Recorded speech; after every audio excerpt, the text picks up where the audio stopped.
Hello and welcome to the first CPD session of the Building Safety Act 2022 Implications for Structural Engineers, presented by the Institution of Structural Engineers. Please be aware this session is being recorded for reference and sharing purposes. CPD is crucial for structural engineers as it ensures they remain up to date with evolving industries, standards, technologies, and regulations. With the introduction of the Building Safety Act 2022, structural engineers must stay informed about new safety protocols, risk management practices, and legal responsibilities. These CPD series are prepared and presented by the structural engineers within the Southeast Super region in the UK, comprising 4 hubs as annotated on the map. The light purple area on this map shows where we are, who we are, and how we can support our members. For help and support on technical matters, CPDs, webinars, courses, and many more, please visit the institution's website or contact the headquarters. Please note the topics and dates that will be presented in due course. Please book your place soon as the number of attendees is limited. Please send questions by text message, which will be answered either during or after the session. Without further delay, I hand over to Patrick to introduce himself and share his presentation. Thank you. Hi, good afternoon, everyone. I hope you can hear me. My name is Patrick Hates. I am Technical Director at the Institution of Structural Engineers, and I'm going to be presenting today on the impacts of the Building Safety Act on structural engineers. So what do we need to be aware of? Well, the Building Safety Act has got a number of aspects to it. We're going to go through the scope of the Act, the primary and secondary legislation, and then some key issues. So reporting, construction products, duties and roles, and demonstrating competence. So the Act itself, the bill was announced in 1919, following the Grenfell tragedy on the 14th of June 2017.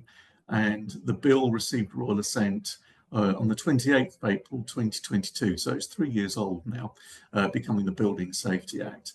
Secondary legislation was issued in October 2023 onwards, and the purpose of the Act is to put in place new and enhanced regulatory regimes for building safety, construction products, to ensure that residents have a stronger voice within the regulatory system.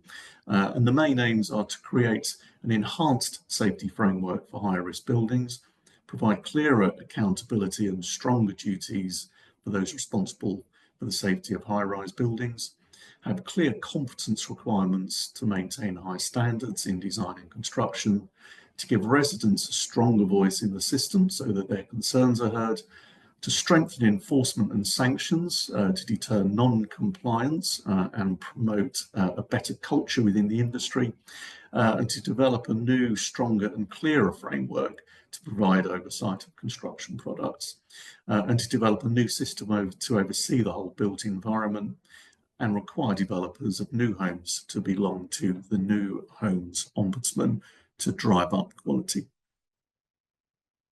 So the Building Safety Act itself is a piece of primary legislation, paving the way for secondary legislation. So the BSA itself predominantly changes the 2010 Building Act, and the bulk of changes to members' working practices are in 2 statutory instruments, SI 2023-909 and SI 23-911, which create new duties and bring in new provisions for those working on HRBs. It's important that the regulations apply to all work to which building regulations apply. So although there's been a focus on HRBs, these roles say apply to all building control work. And the main areas of change are new duties, new competence requirements, new requirements for those working on higher risk buildings, the role of building control, changes to construction products, additional liabilities, additional enforcement, and also changes to warranty provisions. So in terms of oversight and how the new regime will be managed, there is a new building safety regulator who oversees the safety and performance of all buildings, both new and existing, with a special focus on high-rise, high-risk buildings. There is a new construction products regulator who's part of the OPSS that oversees the construction products regime, and a new homes ombudsman that allows owners of new build homes to escalate complaints. So carrying on, the building safety regulator is housed within the Health and Safety Executive and is responsible for overseeing the new system, and that's the safety and performance of all buildings. And the regulator has three broad functions: to implement new and stringent regulatory regimes for high-risk buildings, to oversee the safety and performance of all buildings, and to assist and encourage competence amongst the industry. The BSR also holds registers of occupied high-rise buildings, building inspectors and building control approvals. And it also runs three specific committees: a residence panel, an industry competence committee, and a building advisory committee. iStruct is represented on two of those committees in bold. So turning to building control, the regulator took over responsibility for building control and put in place new competency regimes and codes of practice for those within the profession. There's also currently a review following the Grenfell inquiry to see if all building control should be reintroduced into public management. The building safety regulator is also the building control authority for HRBs, and there is a new operational procedure. A risk-based approach is now being taken to building control. Any designers need to demonstrate functional compliance with the building regulations over adherence to approved documents. So you have to prove that what you're doing is the right approach. Building control officers also can no longer give design advice. So where they previously might, for example, may have inspected foundations and advised on foundations, they can no longer do that. In terms of the provisions for high-risk buildings, just summarising those, there's a strengthened regime. A higher risk building is defined within the Act as a building that is at least 18 metres in height or 7 stories and has 2 residential units. And that includes care homes and hospitals meeting the height criteria and the number of residential units. In terms of what's required for higher risk buildings, there are additional competence requirements and duty holder requirements, although they apply to all building control work. There is a gateway system for inspection of buildings and building regulation submissions, the requirement for a golden thread of information to be held, requirement for mandatory reporting system to be in place, and for safety assessments of new and existing buildings. The Building Safety Act also defines building safety risks, which relates to fire, spread and structural failure. And that's based on research carried out by the Health and Safety Commission. And the intent is to put in place provisions which prevent the rapid onset of a fire, structural failure. So going to the duty holder regime, and the duty holder regime is based on the CDM regime, and this applies to all building control work, including domestic work. So there's a framework of duty holders: the client, the principal designer, designers, the principal contractor, and contractors. And duty holders are required to work together to plan, manage, and monitor design and construction work, and to cooperate and communicate. All duty holders should also be competent.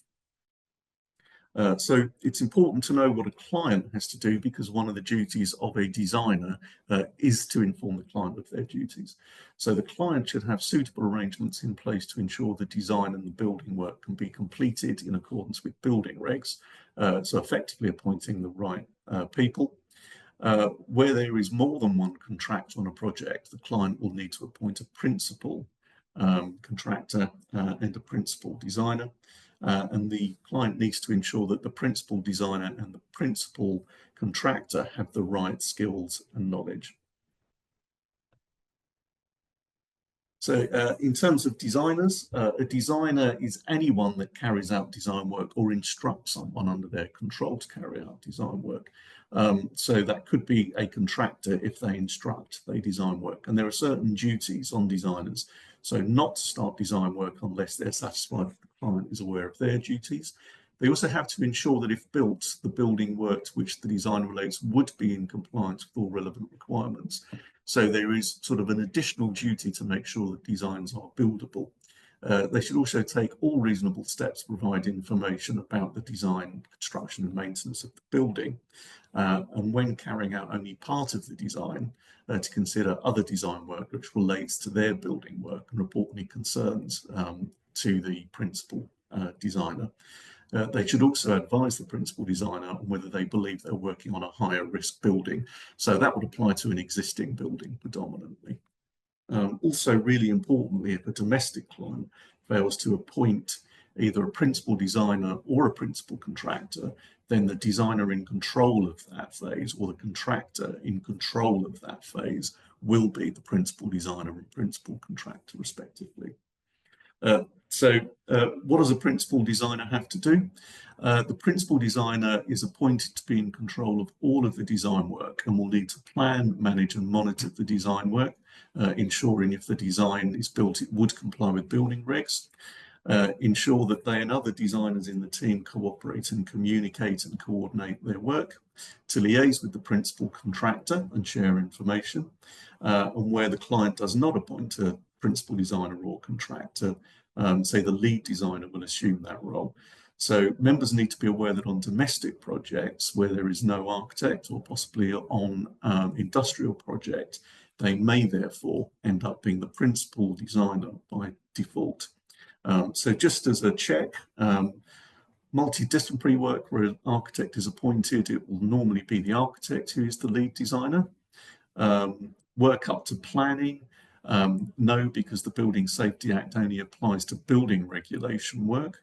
Multidisciplinary work where a builder is organising and instructing design work, that would need clarification. The builder could be taking on the principal designer role. However, for minor structural works, such as forming openings in walls where there's no architect, then by default, the structural engineer will very often be the principal designer and be responsible for all building regulation compliance. Just moving on to competencies. So the regulations place a duty on all those making appointments or permitting anyone to carry out work to take reasonable steps to ensure that they meet competence requirements. It also requires the people who carry out design and building work to have relevant skills, knowledge, experience and behaviours and organisational capability to carry out work in the ways that ensures compliance with building regulations. And it requires the principal designer and principal contractor to have the relevant skills, knowledge and experience and behaviours and capability to carry out that work. Where the designer, principal designer or contractor is an organisation, it requires them to designate an individual who is competent to manage the functions as a principal designer or principal contractor. It also requires those carrying out design work or building work to notify the relevant people when they're no longer competent for that role. So, for example, a building may become too complex.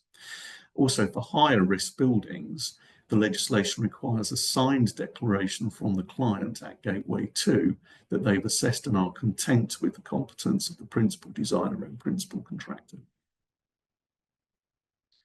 So in terms of what do people know about competencies, and these are set down within our sort of membership requirements for those on HRBs within UK spec.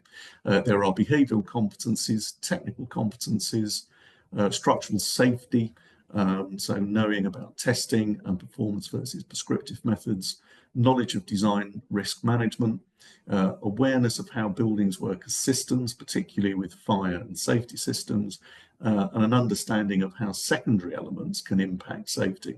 So, for example, if a vehicle hit a barrier or a brick wall, would that potentially cause damage? So in terms of competency assessment, it's the client that must assess the competence of the principal designer and principal contractor, and the principal designer must assess the competence of designers and take responsibility for their design work. The BSR will also assess the competency of duty holders at Gateway 2 and may decline to approve submissions. And competency assessment is based on skills and experience as evidenced by membership of an appropriate organisation or acceptance to the Engineering Council requirements through a register which the iStruct and ICE operate for higher risk buildings, for those working on high risk buildings. So that registration scheme is now active on our website. And there is a link there. So moving on to the gateway system. So this is for those on higher risk buildings. There are 3 gateways at various stages. So gateway 1 is a planning stage. Gateway 2 is before building work begins, and gateway 3 is before building work is completed. Gateways 2 and 3 are stop-go, so you can't progress if you haven't passed those gateway submission requirements.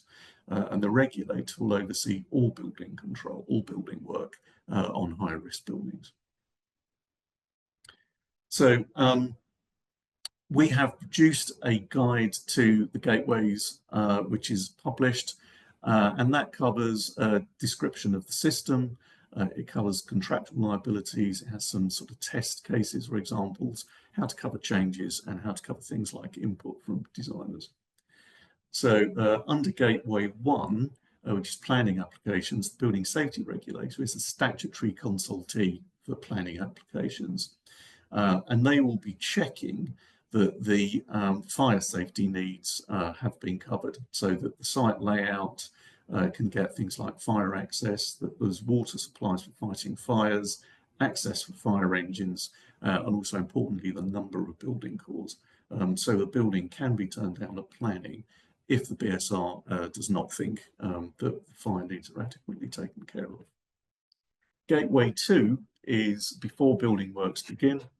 So before any building work begins, applicants need to submit a design application to the Building Safety Regulator, demonstrating that the building will meet building regulation requirements, how changes are managed, and how duty holders are meeting their legal requirements of competence and maintaining the golden thread.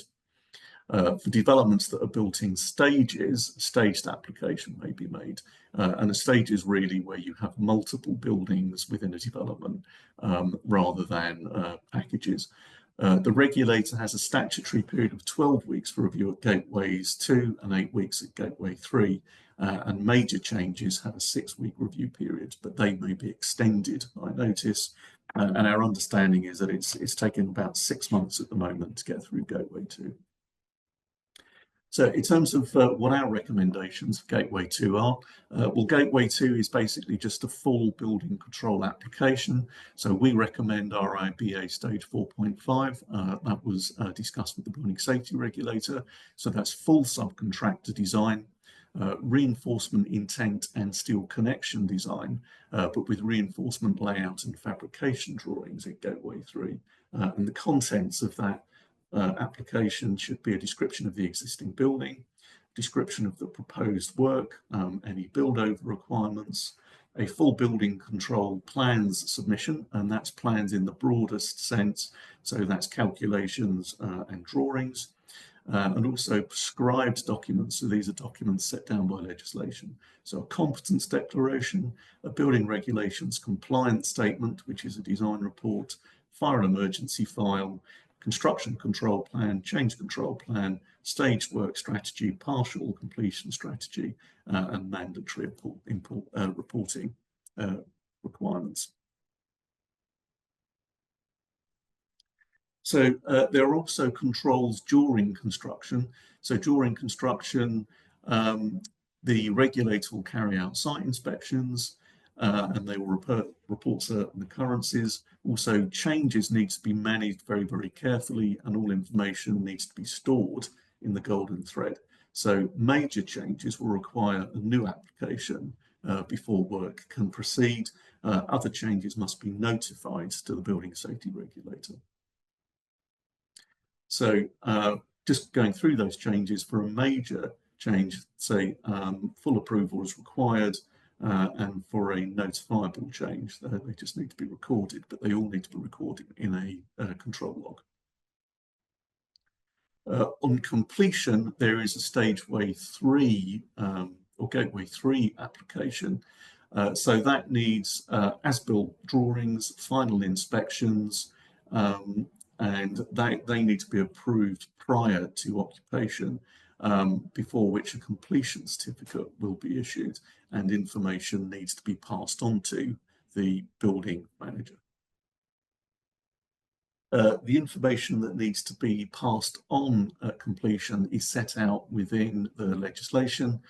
So that's the construction control plan, confirming that's being followed, the change control plan and confirming that's being followed, an updated design and build approach document, the fire and emergency file, and competence declarations.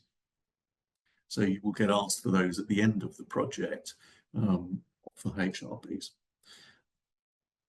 The golden thread, again, we have guidance which is forthcoming. That's expected in June. That guidance will cover the statutory requirements, what the contents of the golden thread should look like, the structure of the golden thread, data management protocols, and also how managers to the golden thread, changes to the golden thread are managed.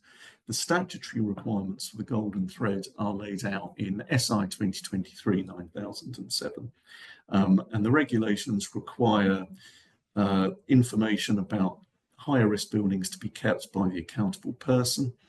So it's prescribed information to a prescribed standards, and that needs to be up to date as well. So in terms of what the golden thread is, the golden thread is both information about a building to enable users to understand it and maintain it, but also how that building is managed. The intention is to show that the building was compliant with building regulations during construction, and to allow the building safety risks to be properly managed. So it covers both information, documents, and processes. The golden thread has to be stored in a digital format to principles which have been sat down, and it covers the fire and structural safety of the building. The information needs to be kept up to date, and it needs to be shared with people that need it. We have summarized the requirements. So the requirements change between design and construction. So in terms of the HRB scope, they apply to all HRBs, but up to operation, there are different rules for care homes and hospitals. So they will, the golden thread does not need to be maintained in the same way for them. The responsibility during design and construction lies with the client, and then it passes at completion to the building owner.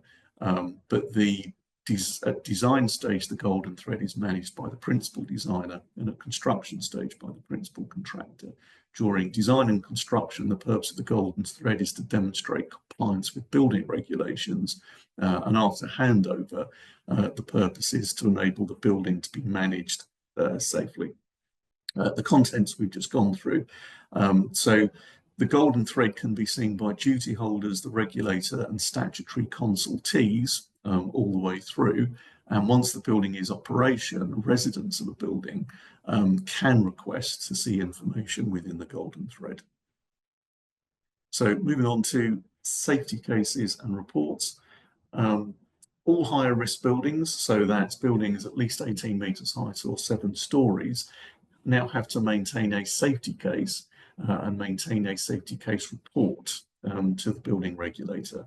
And that has to be managed by the accountable person who has to identify and assess building safety risks within their building and take all reasonable steps to ensure they're reduced and controlled. The safety case report needs to demonstrate how fire and structural safety risks that could lead to a major incident are being managed, and it needs to be kept within the golden thread. So those within existing buildings need to prevent safety risks occurring and reduce the severity of those risks. The risks are limited to fire and structural failure, so they don't cover things like mold, for example, but they do cover things like combustion, smoke, fumes, and heat.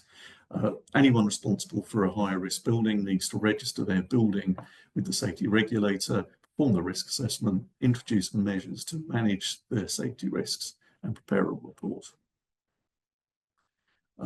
We have guidance forthcoming in August this year on safety cases, which will cover the legislation, who does what, so roles and responsibilities, some of the legal issues, how to carry out a building assessment, and the recommended recommendations for what's in a safety case report and safety case. The safety case itself is all the information needed to manage the risk of a fire and the structural safety of a building, and how the principal accountable person is preventing fire spread and structural failure of the building or limiting its consequence. And the safety case report is the document which summarises that safety case. So the regulator is not providing a template for a safety case report, but it has issued a very useful guide, assessment of applications for building assessment certificates, which does give very good guidance. And if you follow that, the contents of the safety case report should be general information. So who's produced the report, description of the building, risk assessments, safety management systems, what the emergency arrangements are, mandatory reporting system, how residents' voices and concerns are heard, how all reasonable steps have been taken to mitigate risk, any ongoing work to deal with building issues, a summary of the safety case, and we recommend an information schedule. So in terms of the roles and responsibilities, the principal accountable person, so the building owner, is responsible for the safety case report. They're responsible for registering the building as well, and the certificate assessment application. But they can delegate the powers to produce the report over to a safety case lead author. We then recommend that there is an information manager, because the report must go into golden thread of information. There will be a design team looking at the risks, a facilities manager or building safety manager who is aware of the building and can liaise with the tenants. And the preparation of the report may also require a risk professional, because the risk assessment process is fairly new to the profession.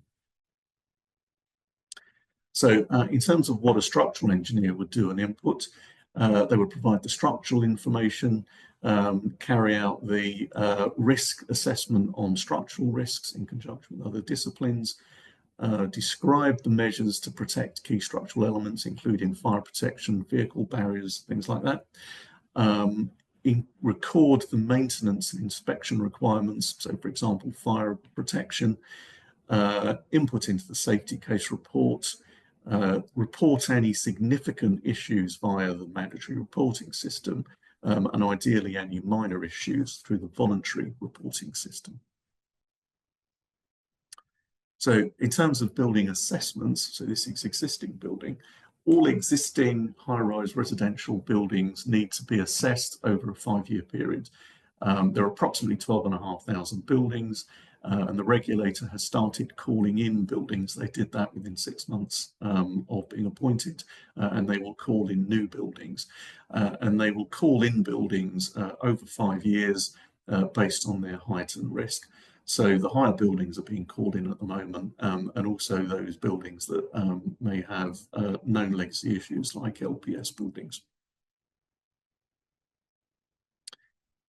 We have set out within our guidance an assessment process that's based on ISO 13822, assessment of existing structures, and some key guidance, including appraisal of existing structures, guide to robustness and disproportionate collapse, and the manual for systematic risk assessment. It starts with a desk study, so collating building information, reviewing the building information to identify any potential weaknesses, carrying out a visual survey, and a structural risk assessment, and then if required, carrying out further work to prove that any potential issues have been resolved. To assist in the process, we've produced a compendium of high-risk buildings typologies. So there are 16 typologies which we've identified. They're all described with their potential defects, We also have generic defects as well. So that's a fairly good indicator of what you may find when you look into a HRB. Once the building has been surveyed and assessed, it's then necessary to carry out a risk assessment, and that's to all reasonable steps. And that risk assessment covers fire and disproportionate collapse. Now, all reasonable steps is a new legal term that's not really defined within the Act, but within the legislation, accountable persons, so building owners, will need to balance any costs of remediation, and they're in the widest sense, so time and resources, against the benefits.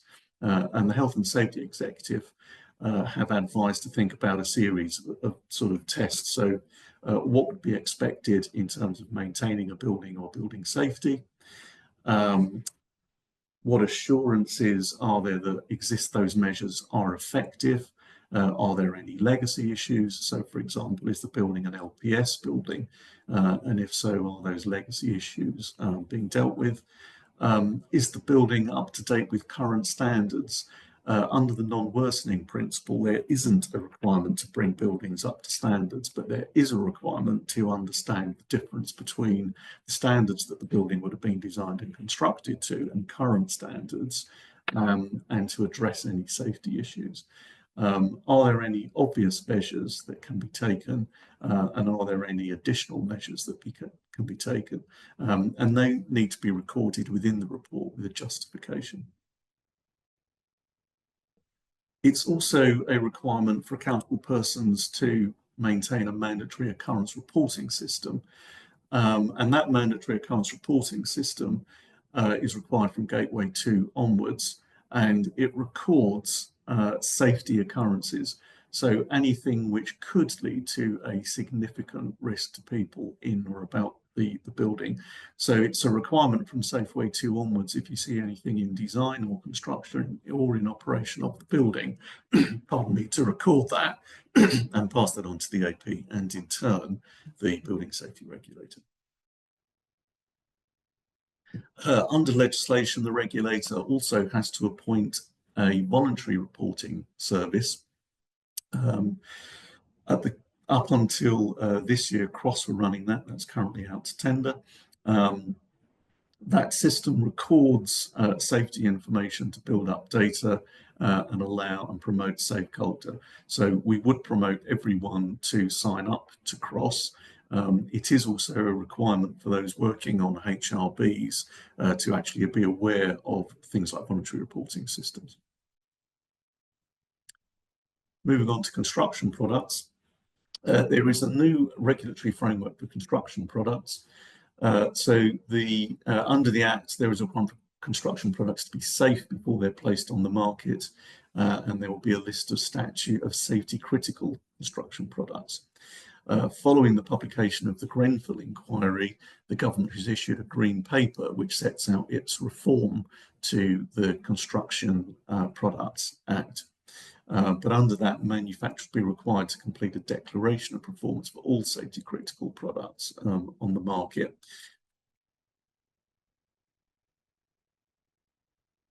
In terms of how that's managed, there will be a new regulator for construction products, which sits within the OPSS. So they provide market surveillance, will lead and coordinate enforcement, provide advice and support to industry to improve compliance. They can commission their own product testing, and they will also establish a coherent approach with the regulator to drive change. So there is a memorandum of understanding between the regulator and the regulator of products and the BRS. So just some legal issues on compliance and responsibility. The BSA increases accountability of individuals and organisations, and it's important that members are aware of what they need to take responsibility for and what they do need to effectively sign off on a project. So in terms of design, designers are not required to certify their designs on non-HRBs. The client, however, is required to provide a statement on all projects that the project, to their knowledge, complies with the building regulations. So designers and contractors may get asked for a warranty because clients need to make that statement. A declaration is required from the principal designer of buildings that they fulfilled their duties as principal designer. And for higher risk buildings, a principal designer must also issue a compliance certificate for the entire design. So again, it could be that on higher risk buildings, designers are asked by the principal designer for a warranty because they have to issue a compliance certificate. For construction, contractors are still responsible for the construction compliance, but designers must take all reasonable steps to ensure that the design, if the building work is complete, would comply with building regulation compliance. So again, there is an implied requirement there that designs should be buildable. There are additional liabilities under the Act for certain qualifying buildings. So a qualifying building is one that's at least 11 metres or 5 stories in height with more than 2 residential units. And it gives the owners of those buildings more rights if they have defects related to fire or structural safety, historic defects. So for claims arising from events after June 2022, the limitation period has been increased from 12 to 15 years, but prior to 2022, the limitation period has been increased to 30 years. In terms of design warranties, as the principal designer responsible for building regulation and compliance, members may be asked to provide a design warranty, and building designers may also be held liable if it's seen that their designs were not buildable to building regulation and compliance. So buildability has to be considered. Under the Act, developers with more than one unit also have to provide a new build warranty, so they may ask designers and contractors for warranties themselves, or collateral warranties back to residents. There are statutory penalties for non-compliance. And those are set out in the table. So either for providing false or misleading information to the regulator, contravening building regulations, for failure to comply with compliance, and for removal of offending work. That brings us to the end. Just to sort of finish on a quote from Dame Judith Hackett, true and lasting change will require a universal shift in culture. So whilst we've been talking about regulation, the intent is to not overly regulate the industry or to bring change through regulation, but to bring about change through culture. If you need more information, there is a web page on the institution's website, which covers what we've been talking about today, but also the other topics which can be covered in this series, so competencies, golden thread, safety cases, existing building assessments, and the gateway system. Thank you.